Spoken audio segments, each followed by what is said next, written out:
Welcome to DaAi Headlines. I'm Wendy Chen. Thank you for joining us. Coming up in today's show, city volunteers on the east coast of the United States are on the move to help Hurricane Sandy's victims. A New Shoot Scholarship recipient, Wang Wei-de, is donating his liver to his father, who is in need of a liver transplant surgery. And we meet one more of Taiwan's urban farmers, Zhang Wulong, who sees how he uses a potted plant gardening method to grow plants on his balcony. First up in the United States, Hurricane Sandy, now a tropical superstorm, damaged many areas on the east coast of the country in its wake. One of the hardest hit areas were in and around Manhattan, where electricity is still not available. Government officials asked the Tzu Chi New York chapter to help provide 1,000 servings of hot meals to the temporary shelter on Grand Street in Lower Manhattan.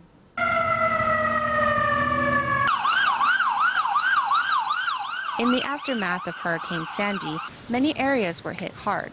Damages to New York City and New Jersey were severe, and over 4 million households are without electricity. Reporters from New Jersey and New York's Brooklyn area all ventured out to survey the damages and used the easiest recording equipment in their arsenal, their smartphones.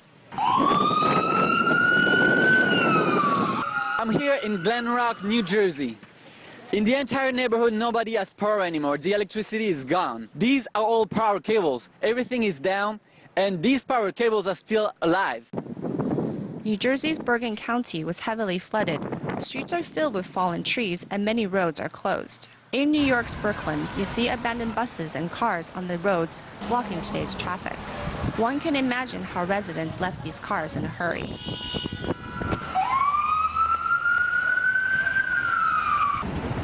Scenes are different in New York's Flushing, where they have electricity and stores are open as usual.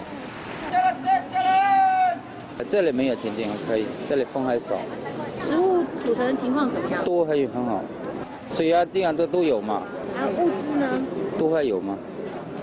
地铁还有公车没有在走，因为人都比较少了嘛。今天慢慢恢复了嘛。很多地方都停电了。对，我们这里很幸运，幸运地区。 As for transportation, New York City's subway system is down due to flooding, but the MTA bus is operating as usual. It's like on the Sunday schedule. Every 15 minutes, we're going to have buses out here every 15 minutes. Queens and the Bronx and Brooklyn, Manhattan is shaky. All right, so every 15 minutes there's a bus.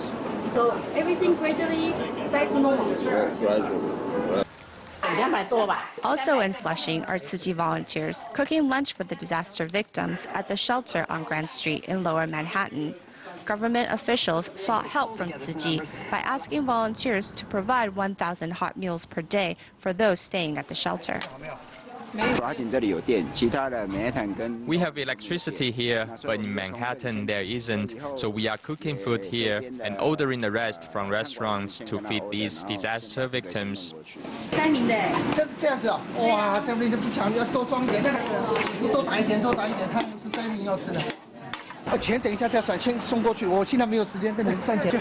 他说了，赶快去，老板。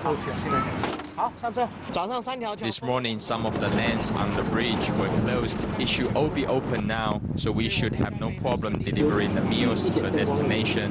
This is the Lower East Side. They have turned off electricity to avoid damage, so that's why this area does not have electricity. The water and gas are all normal. It's very orderly at the supermarket this morning when I went to check. Plenty of food and water. There isn't any fighting over food or anything. Volunteers at the Tzu Chi New York chapter spent 3 hours cooking enough food for 500 people, and along with the 2,000 lunchboxes ordered from restaurants, in total, volunteers delivered 700 meals into the hands of the disaster victims. Although Hurricane Sandy has left New York, the city still suffers from strong winds, rain, and cold weather. Currently, the government of New York City is working on repairing the power system and hopes to return the city back to normal as soon as possible. As winter is approaching, Tzu Chi volunteers have kicked off this year's first winter aid distributions in northern Thailand. The first visit was to Pisanuluk province, which is over 370 kilometers north of Bangkok. Last year, severe floods struck the area, and Tzu Chi provided victims with 30,000 vegetarian lunchboxes. To make sure the weak and sick receive proper care, this time Tzu Chi volunteers brought blankets, second-hand clothing and aid supplies. In total, the distribution helped 1,578 people across 11 townships. Thailand's Tzu Chi chapter began this year's winter aid distribution in northern Thailand. All the aid supplies were first gathered in Bangkok and then transported by 7 trucks to the first stop, Pisanulok province. During last year's floods in Thailand, Tzu Chi volunteers distributed 30,000 lunchboxes. The distribution venue was the center for the disabled, and because of that, the volunteers learned about the situation of the weak and sick there. The volunteers traveled 374 kilometers and spent 5 hours driving. When they arrived, the sun had already set, so they carried the cargo in the dark. Besides the volunteers' help, 43 students from the University of the Thai Chamber of Commerce also joined in to organize the aid supplies, including blankets, second-handed clothing, cooking oil, salt, and other necessities.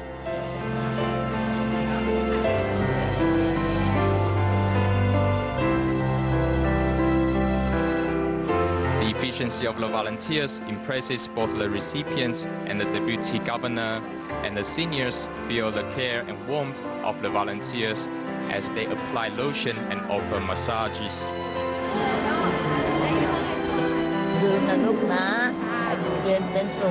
I wish you good health and fortune. Give me a kiss. After I started university, I lived in Bangkok and didn't have many chance to care for seniors. Today I feel blessed to have a chance to care for them, and they are happy as well. These children talk to me, we joke about things. They also give me a massage. They encourage me not being depressed, but keep working to return to the normal life and be strong and move forward. The Center for the Disabled has once again lent out their venue to support Tzu Chi's devotion. In last year's floods, Tzu Chi offered us great assistance, but we cannot simply wait for others' help, as Tzu Chi has always taught us to help other people as well. The aid distribution helped 784 households across 11 townships. Later, Tzu Chi volunteers are going to hold another distribution in Chiang Rai province. It is a long and tiring trip. However, seeing the recipients smile makes it all worthwhile. In early August, torrential rain in the Philippines caused massive damage in San Mateo of Rizal province, and Tzu Chi volunteers launched 2 work relief programs to help the community clean up their homes. At the recent Foundation Day celebration, San Mateo gave out awards recognizing organizations and individuals that have made contributions to the community like Tzu Chi.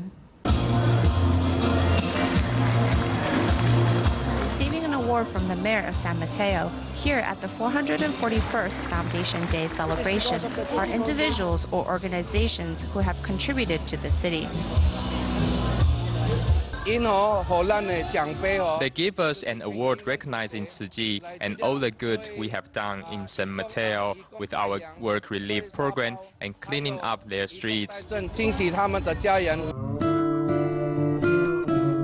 Going back to a couple of months ago, torrential rain flooded the municipality of San Mateo in Rizal province. To help, Tzu Chi launched a work relief program to clean up the streets. Over 1,758 people joined in on the 3-day effort. The mayor says we brought a spirit of unity, so their goal in the future is to come together and give back to their land and create blessings for this place. Local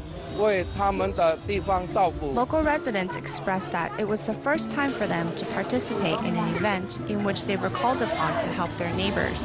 In doing so, they have regained their Bayanihan spirit, which means unity in Filipino. It is because of the Tzu Chi Foundation and It is the Tzu Chi Foundation that helped us realize that the strength of the Filipino people still exists and that we are all heroes. Of course, we appreciate all that Tzu Chi continues to provide for San Mateo municipality. The simple celebration of Foundation Day event brings joy back into the lives of the residents and warms the community.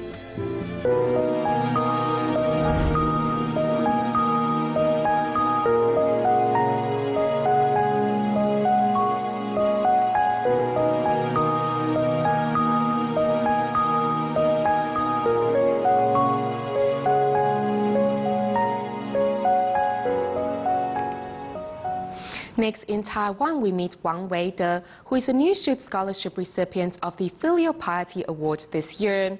Early this year, Weide's father, who suffered from liver cancer, had to undergo liver transplant surgery. Upon receiving the news, Weide decided to donate his liver to his father.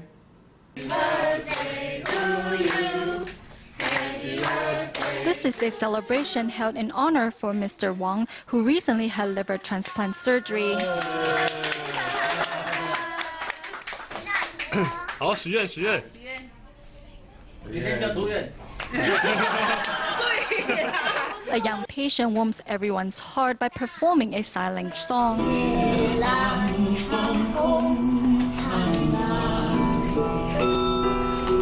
Early this year, Wang Weide's father, who suffers from liver cancer, needed to undergo a liver transplant surgery. Weide, who studies at NTU's graduate school, was very worried. I study in Taipei, so I don't have that much time to take care of my father and had to ask my sister or mother to care for him.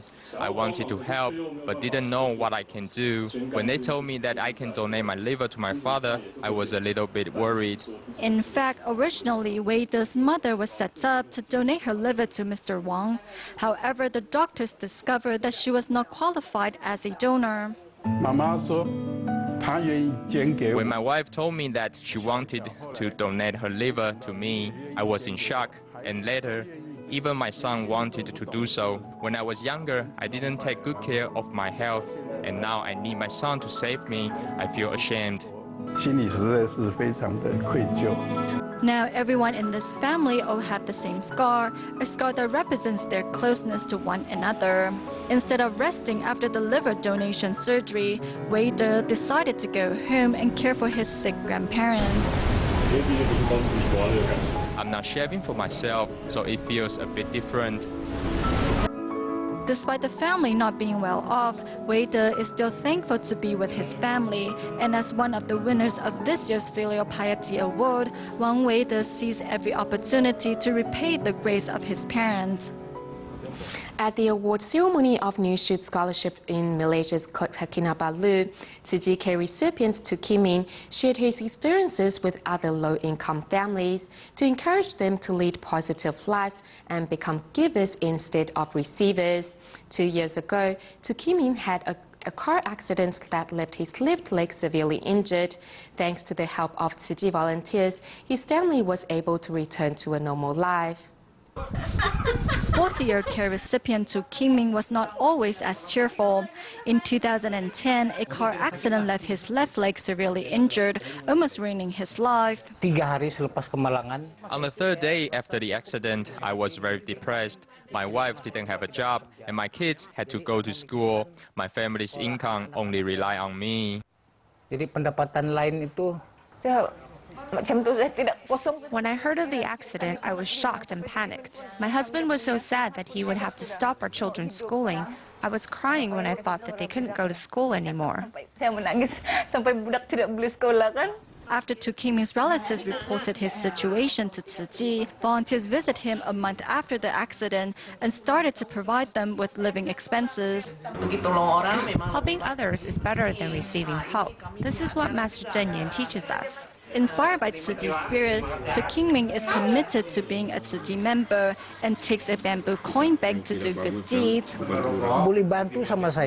You helped me a lot, despite the fact that you are Chinese and I'm Malay, you are Buddhist and I'm Muslim. There's no reason why I can't help others. Though it is difficult, I'm still able to help those worse off than me. ada orang lebih susah daripada saya. At the award ceremony, Tu Kiming shares his story to encourage the recipients to become givers. We can't simply ask for Tzuji's help, but instead, we should help Tzuji to support those in greater need. Tu Kiming's 2 children also received Tzuji's scholarship, showing once again that Tzuji's love and encouragement will always be around.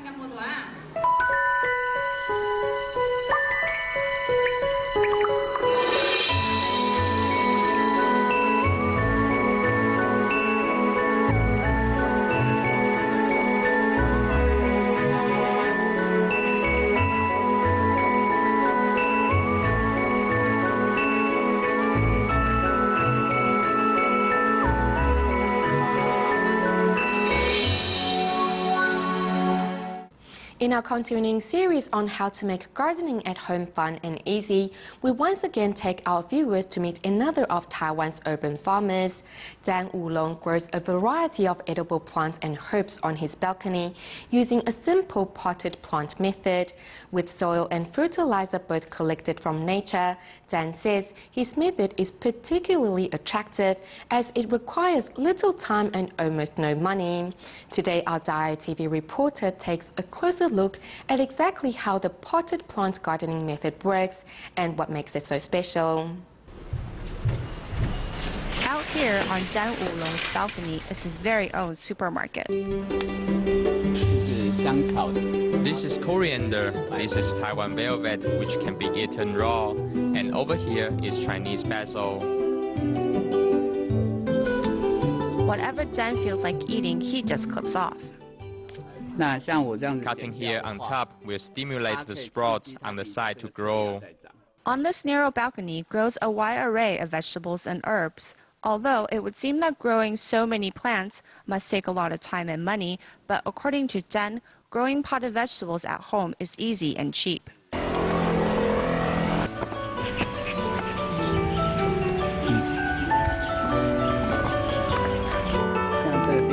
Here we find a lot of dry leaves that are ready to be collected. The secret to keeping gardening costs low is to get your materials from the environment, whether it be soil or leaves. As long as the area hasn't been sprayed with pesticides, it's all good. Areas are not heavily populated are the best. Here we have a tree that is constantly dropping leaves, which accumulate here. As these leaves decompose, they will become dirt. Rich soil can be found everywhere, from this crevice between the hillside and a building to the soil in ditches that run along mountain paths. Taking this soil will actually help the environment. With leaves and soil in your hand, you are ready to plant your vegetables. First, you put the soil in a flower pot, fill it about 80% full.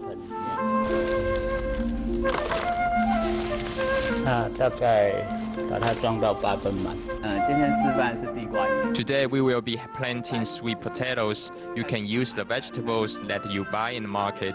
When cutting, you should cut below this leaf knot here, as it will be easier for the plant to grow roots from there. After cutting the stem, place it into the soil and then lightly pack the soil in around it. Next is the most important step. Next, you take these dry leaves and lay them on top. Now, because the soil is already moist, so I don't need to add water. Otherwise, I will first add water to the soil before covering it with these leaves. Cover the soil with leaves until you can't see the soil. That ensures the soil stays moist, while the leaves will also become compost as they decompose. Although simple, with this gardening method, Jen has grown all types of vegetables and herbs on his balcony. All of it 100% healthy and pesticide-free. I hope to teach people to use this potted plant gardening method to better understand what to plant in what season. In Japanese, they have a phrase which means the test of the season.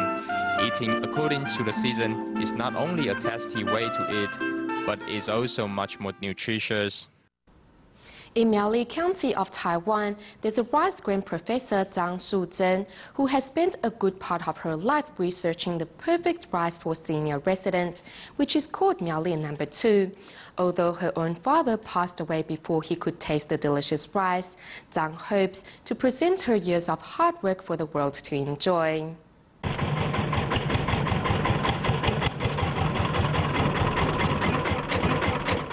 Here in Miaoli, Taiwan, rice grain professor Zhang Shuzhen steps into the paddy field with her bare feet to check on the work of the past 10 years, Miaoli No. 2 rice.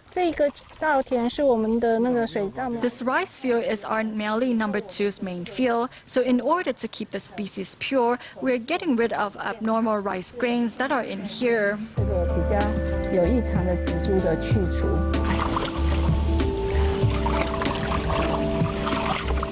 To help those seniors who have trouble chewing, Professor Zhang has chosen to breed Miaoli No. 2, which has a soft and chewy texture.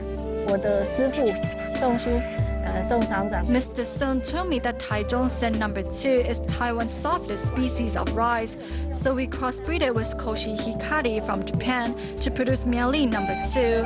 Of course, this breed will have the characteristic of both parents and is a very chewy rice. Professor Zhang's breeding of Miaoli No. 2 was 10 years in the making, as the rice can only be harvested twice a year in Taiwan's rain-abundant northern area.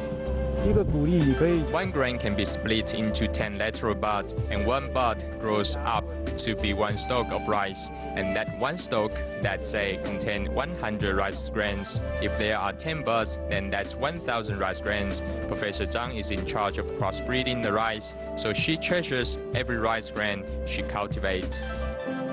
Professor Zhang's countless years of research and modification was all to create the perfect species of rice to grow in Miaoli and for Taiwan to fall back in love with rice grown in Taiwan. When we were doing crossbreedings, we discussed our ideas with Professor Xu Zhisheng of Taichung District Agricultural Research and Extension Station, and finally choose to breed the species in Miaoli.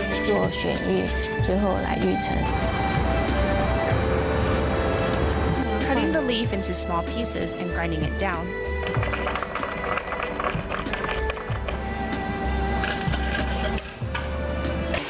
Through flash freezing, rice DNA can be extracted to confirm it is Miaoli No. 2. Professor Zhang does not find the long hours in the lab lonely. Moreover, she is grateful for her mentor's guidance and leadership. I was only 20 when I started to go into the rice fields with my teacher. When I think about those times, it makes me realize that my teacher instilled in me that rice grain research really is for life. The day of the interview happens to be the 2-year anniversary of Professor Zhang's father's death. Zhang is grateful for her family for being so understanding over the years, as she has worked to breed the perfect rice grain for seniors. 2天前是爸爸的诞辰，鸡蛋。那这个Miaoli 2号就是，如果可以的话，你想跟爸爸说什么？我会送给妈妈吃，让爸爸放心。 We go back to the United States at the end of our program today and join city volunteers in New Jersey as they are visiting 250 residents at a temporary shelter to hand out relief supplies and cash cards. New Jersey was said to have took the brunt of Hurricane Sandy. Thus, volunteers are also helping displaced victims rebuild their homes. We'll leave you with these images. Thank you for tuning in. Goodbye.